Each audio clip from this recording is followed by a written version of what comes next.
Hello, and welcome to the Learning from Home webinar series hosted by Michigan Virtual. I'm Stacey Schuh, and in today's session, we will be talking about how teachers can collaborate and find others to lean on during these difficult times. Before we dive in, I just want to share with you that we have a number of these webinars recorded on the Michigan Virtual website, and these are all free, and I encourage you to visit the webpage listed below to explore the other topics we discuss related to learning continuity. I am so excited today to introduce you to our team of panelists. First off, I'd like to welcome Jamie DeWitt. Jamie is a principal at NexTech High School. I'd also like to welcome Chris Thomas. Chris is the Science 8 Ann Arbor Public Schools and A2 Blends District Facilitator. Welcome, Chris. And Mary Wever, who is from Holt Junior High and is the STEAM teacher out there. So welcome, everybody. Thank you for joining me today. How's everybody doing? Good. Really happy to be here. Yeah, thanks for having us. Oh, I'm excited. So to kick us off, the first question I have for you is, as educators who have been separated from your colleagues for a couple of weeks now and your students, how are you connecting with other educators during this time? Honestly, I'm mostly using social media at this point. I've made friends with a lot of my colleagues on Facebook, but I think really one of the most powerful things was our assistant principal, I think it was, the second day of our quarantine, created a Facebook group for just the junior high teachers with the expectation that we were just going to share memes. And to me, that has been very valuable because I've gotten to know my colleagues in a very different way. I'm newer to my school, and so I'm just kind of meeting people. And this has been a great way to, in a fun way, to get to know them on a personal level as well as a professional level, because we've started to share a few professional resources. Like we found one on how to teach online, a mini MOOC put on by MET, the Masters in Ed Tech program from Michigan State. And so we were sharing that within that group and, what we're working on in that course, which I think has been very valuable. Also using Zoom. So I've gotten together with a few of my colleagues this way, but even people from all over the US, like last night we met up on Zoom and we did a 90s trivia night that actually had prizes and everything, and everybody who was involved were educators. So that was a really fun way of meeting up as well. Yeah, I think that listening to Mary talk, like I kind of like think about this in two spaces, kind of like the way we're teaching our that we're delivering instruction now. Like there's this asynchronous and synchronous way that we kind of now come together and support one another. So like the asynchronous ways are kind of like growing exponentially, I think, in our circles. And the synchronous piece, like at least for me, seems to be slowing down. So there's the first week out, there were so many Zoom calls. There were so many, and now I feel like we can spend a lot more time kind of like using our time wisely. So like sometimes you just get stuck and you need to talk to somebody. So like I'm spending a lot more time on the phone than I ever have. Because asynchronous collaboration can only get you so far. So I think I kind of want to answer this question from two different lenses. Like as an administrator, I'm really concerned about my own staff. And then there's what the question's actually asking, which is like how we're reaching out to other educators. That one's easy. And I echo what Mary and Chris are saying, that our friends, the people that we've met over our career, they're all reaching out, right? Like, guys, I'm falling, like I'm grieving, I'm sad, I'm happy, or hey, look at this cool thing that I did, and like kind of seeking recognition, because as teachers, we do what we do because we love to see that face light up on that kid. And so now it's like this void, and we're having a hard time finding like joy in the things that we're doing, and it's different. So I think that we are sharing stories, but not just to share them, but also to hear from our colleagues and our friends, like, good job, you're still doing it. Like, you're still doing the work, keep it up. So I have thrown Hail Marys out there to people I know, like, okay, I met you once in a conference and friended you on Twitter or followed you on Twitter, and I'm just going to share this. And like, is this cool? But people are being so receptive and so kind and so supportive of everybody. And it's just been a really engaging experience outward. Inward, I'll kind of walk you through, I guess, really quickly. The 3 weeks, we're on spring break right now in my school. So week 1, 2, and 3. Week 1, we made a dedication to the staff to not stop. Our school's 1-to-1, 100% of our kids have internet access. Like, all of our content can be shifted remotely. Like, we were like, we got this. We had 98% of our kids engaging with us in the first week. Like, our staff was like, oh my God, I can't believe this is working. I can't believe this is working. And so we were so like gung-ho hoo-ah. Second week hit, and it was like the grief hit. Like, we couldn't believe that. And we kind of spent a week in like the moral gutter, not moral. No, we kept our moral, like morale. like our morale was just down because we missed each other. We missed the kids. Like, the gravity that this was not a snow day was really there. And so we then the third week, I started to, like, as an administrator, like, do a couple more norms. Like, what were some games we could play before a staff meeting on Zoom? Like, what are some things we could do to make sure we're staying connected with others? Like, what are ways that we can pull each other up, like, mind our face-to-face norms when we're remote? And so I think that this is a really unique situation, but in staying connected with each other and still trying to be a positive light is really difficult.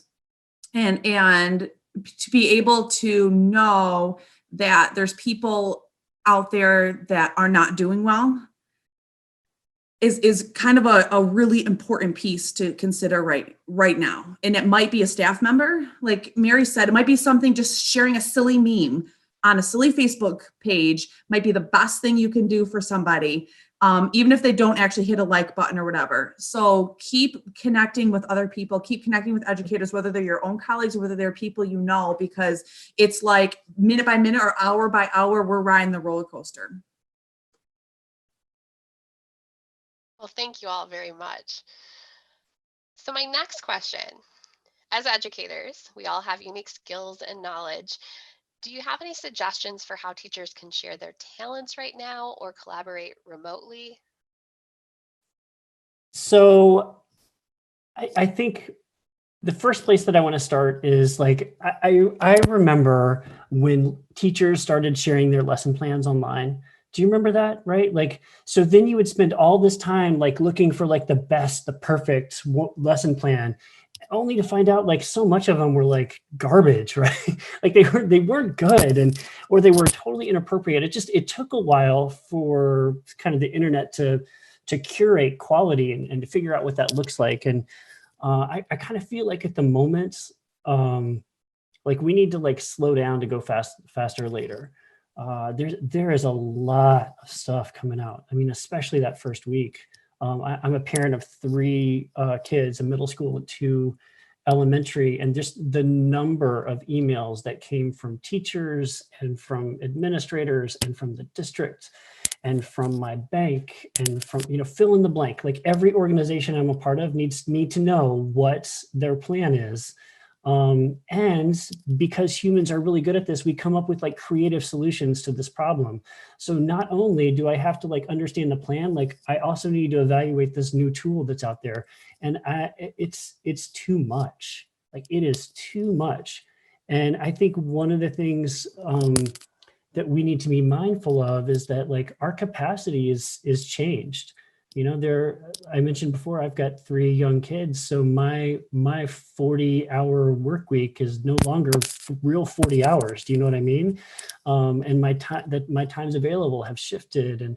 But I also have friends who are single. And like, they talk about how they pace, they spend their day like staring out the window, going on walks, checking their email, and like repeat. Like, that's where they're at. So they're desperate for things that they can do so that they feel like they're adding value to the situation we're in. So, you know, going fast later, I think means kind of slowing down now, and also like Jamie was talking about earlier, just like it's a roller coaster. I mean, you open your news feed, you're gonna run into, and sometimes it's heartwarming and lifts you up, and other times it just spins you into this like not so great place. So I think it's there's lots of solutions to these problems. I think speaking just from our district point of view, it's been professionally, it's been good for me because I've been able to focus on how do we facilitate teachers who weren't the early adopters now that they're kind of pushed into this distance learning and the quality use of educational technology. And what that looks like for us has been pretty diverse. So, you know, we've offered webinars, some like virtual on-demand, PDs that are like an hour of practice on like one specific topic, or office hours. And we've been like reaching out to experts to host larger webinars. So it's like there's like a lot of opportunity and options for people to opt themselves in. And we're going to kind of repeat that over and over, and just kind of watch our enrollment numbers and see where the demand is and what teachers need. But I also realized that, you know, that also doesn't address like some of the bigger issues that we're all worried about around equity and access and capacity, and recognizing too that Ann Arbor is a district with lots of those resources to throw at this problem, and we're not all positioned similarly. The last thing is like, I think that's one of the things that we can do to share is districts like Ann Arbor that have this capacity. Like it's part of our responsibility to kind of share what we're doing with other districts, so that way we can, you know, so that there are options. But again, it's like this slippery slope, right? Because where did I start this whole thing? Like, oh my gosh, there's too much stuff. And if Ann Arbor adds to the noise, like, so we just need to do these things thoughtfully. Chris, I really appreciate what you said about and keeping an eye on equity, and especially in this time that this is unprecedented. This is an unparalleled situation. In a call with our ISD yesterday, it was a really blunt statement, but I appreciated it. The ISD superintendent said essentially, and I'm paraphrasing, there is not a single person in this entire state, in the entire country or world, that is an expert in this right now. That this is not online and blended learning. This is a response to a global pandemic, and we're on emergency remote instruction. So we can say we're experts, but we're not. So we all have things to share, but we all need to stop and listen and look. And I think that whatever we do and whatever we share, what's happening as an educator is that you need to keep an eye on your kids, and what's right for your kids. And the same for parents too, what's right for your kids, and trust that gut instinct. I think it's even more important that whatever we share, that the language we use is trauma informed for the students, but also for the other educators, so that we understand that even educators are going through trauma at this point in time, that we keep an eye on equity, like Chris said. But then we also remember what the state and the country Jamie, is you're getting saying. Zoom bombed.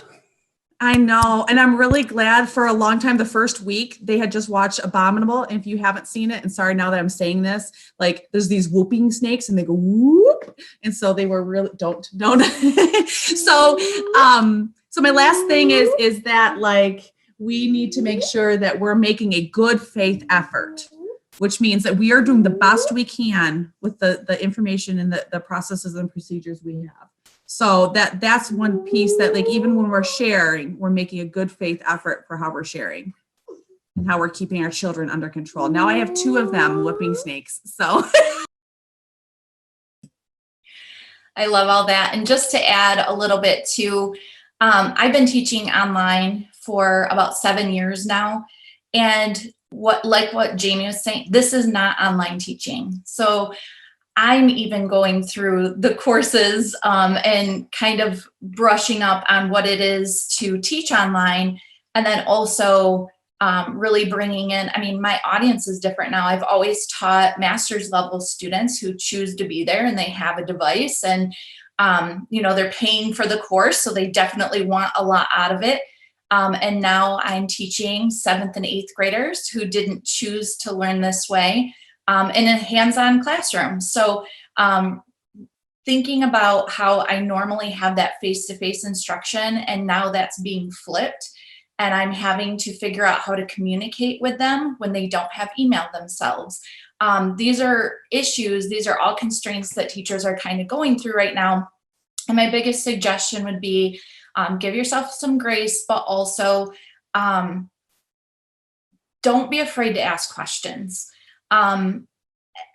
Nobody knows what they're doing right now. Like I said, I've been doing this for years and still I really have to think through things a lot to come up with a solution that may or may not work once I roll it out with my students. So asking your colleagues, asking people, you know, if you're on Twitter or Facebook or Instagram, just reaching out, or even if you have friends in other districts, what are you doing to you know, navigate these types of constraints? I think it's really important.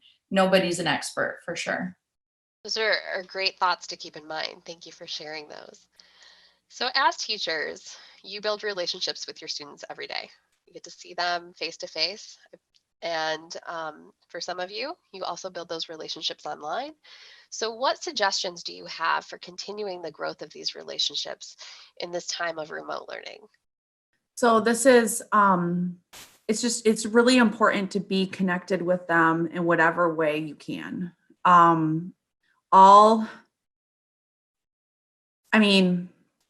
It's all going to depend on which ways you can access your kids. I think that there's a lot of reality and truth behind the kids that are, I mean, we like to say like they're ghosting me, they're not answering me, they're not like reaching out to me, they're not, you know, they're not participating, they're not, but we don't really entirely understand what they are dealing with. So I've kind of taken the positive messages to heart and gotten all the kids into a Remind group, and just like Mary said with the memes, like just silly, like they probably roll their eyes every single time they get my Remind messages, like, oh my gosh, another Pinterest graphic that she's giving to us, you know, but I just think that maybe they hate love it. And it's just filling their buckets and trying to keep filling their buckets. Some of my staff are doing the exact same thing. Like over spring break, one of them surveyed the students and was like, what do you guys want to talk about over spring break? I'm doing nothing. I'm just sitting around. So they asked him about woodworking and taxes and just interesting things they want to talk to Mr. Chapman about. So Mr. Chapman has like these seminars happening over spring break where he's like, hey guys, I'm going to teach you all my tools, and like in his woodworking garage doing cool stuff. I think it's just not letting us be quarantined socially just because we're quarantined like in physical space. And we're going to try to not leave anybody behind. We're going to try to not lose people. And the funniest thing is that some kids are engaging with us more in this way, that some teachers like, I swear I haven't heard more than 8 words out of his mouth all year. And then now he just like pops onto my office hours every single day just to hang out and chat. So I think for as many that we're worried about losing, we're just seeing that many more engaging with us more because we're a constant in their life. When everything seems chaotic, we're constant. So I think just reaching out and being that constant source for them, like being raw and still being truthful, but just being there is all we can just continue to do.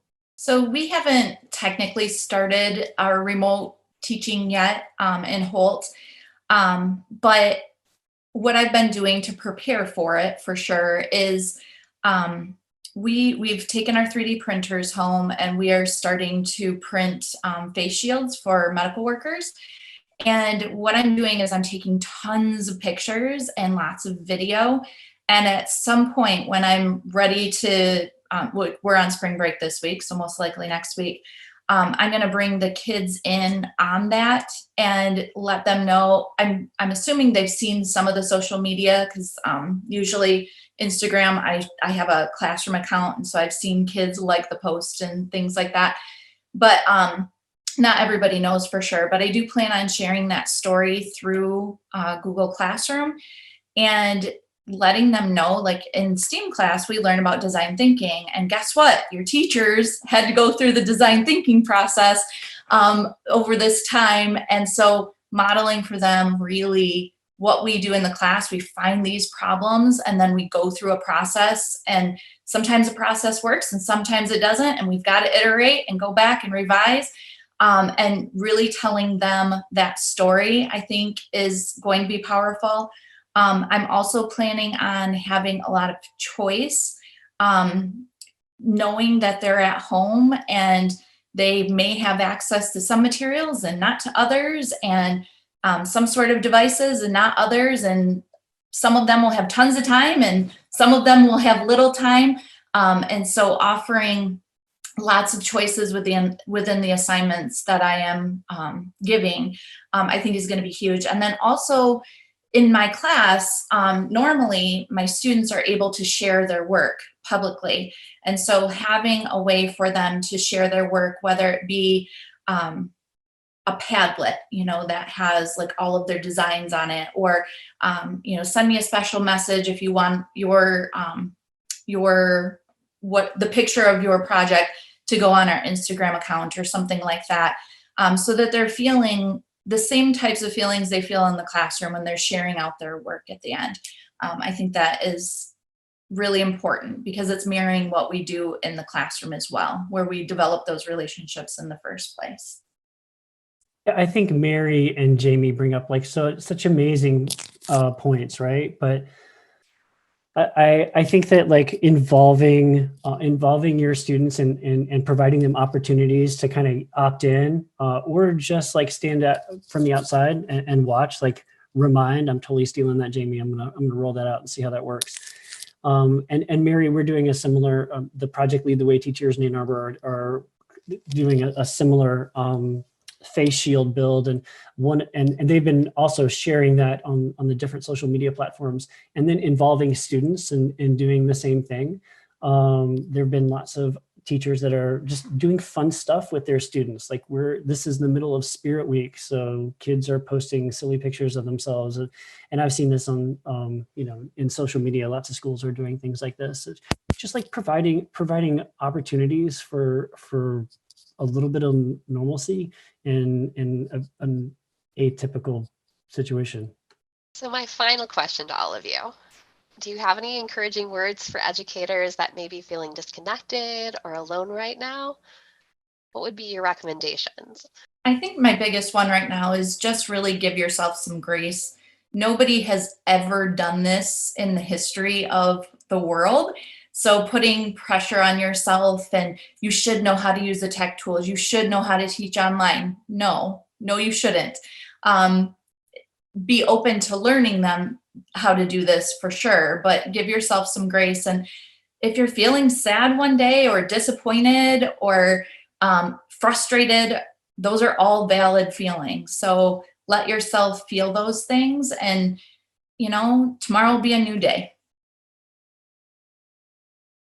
Absolutely. I had a high school teacher called me over the weekend, and I think he was hoping, I know he was hoping that I was going to have this this revelation, these great secrets to impart that was going to help him move forward.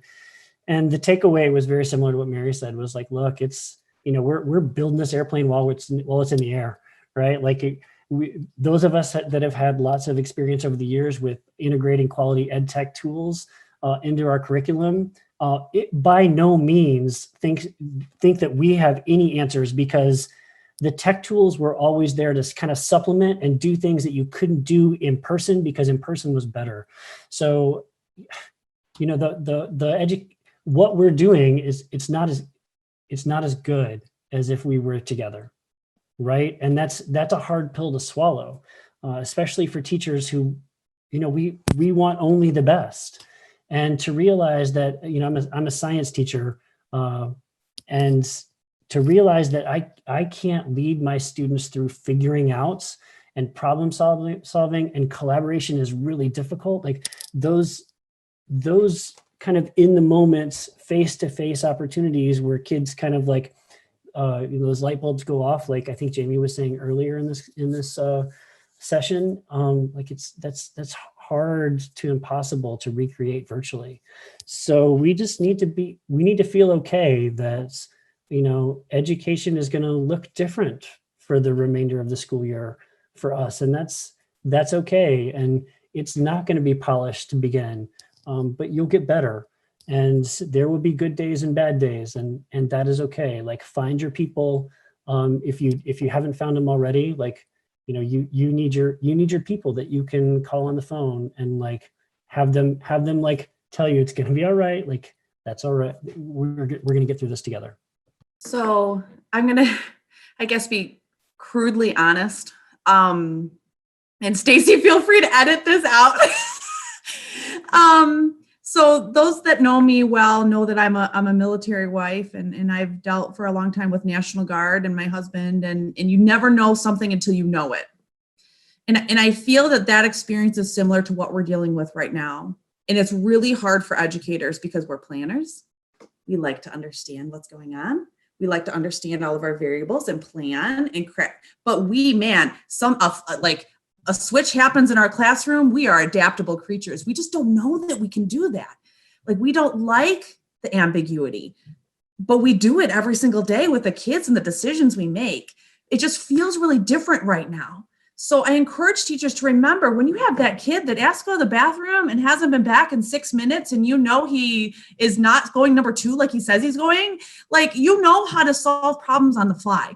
You know what to do. And right now is a situation where we have short-term problems that need short-term solutions.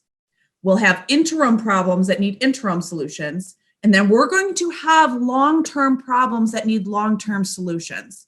So don't give up, teachers. My biggest fear right now is that you start leaving us, and that you start finding a different career that seems easier, that seems better. We need you right now more than we need anybody. So right now is short term.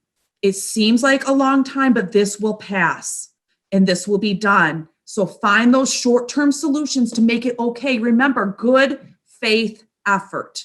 Make the best choices you can make right now, just like when that kid's gone for the bathroom 6 minutes. You're making the best choice you can in the moment. And then we're going to figure out the summer when we figure out summer. But then when those kids come back in the fall, they're going to need us. They're going to need us more than ever. They're going to need us to solve these gaps that happen. They're going to need us to try to love them more because they've dealt with trauma and because they've dealt with things that maybe we don't even understand or know about. So please don't leave us. Know that we need you more than ever. And that light on that face of that kid that you're missing, they're still going to need that. They're going to need you. So please don't feel disconnected. Please know that we appreciate you, we love you, and we need you. And you are one of the most important things in the world. I have a kindergartner, and I have older kids too. You've seen them.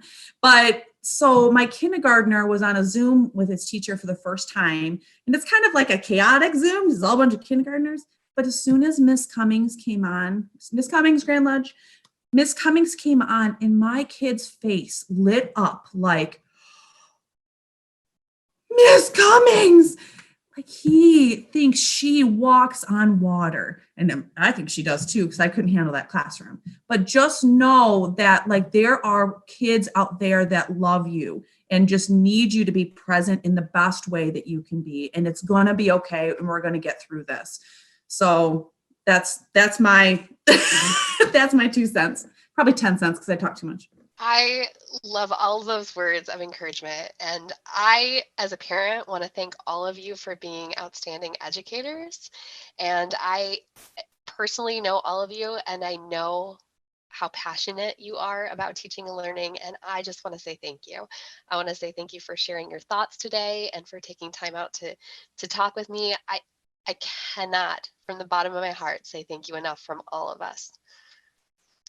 So with that, I just would like to let our viewers know that we do have resources from Michigan Virtual, and they're listed on the michiganvirtual.org/learning continuity page. And then if you have any questions for our amazing panelists today, feel free to shoot me an email or message me on Twitter at Stacey_edu or at Michigan Virtual. So again, thank you to my panelists. It's been amazing talking to all of you today, and we hope to see you next time. Have a good week, everybody.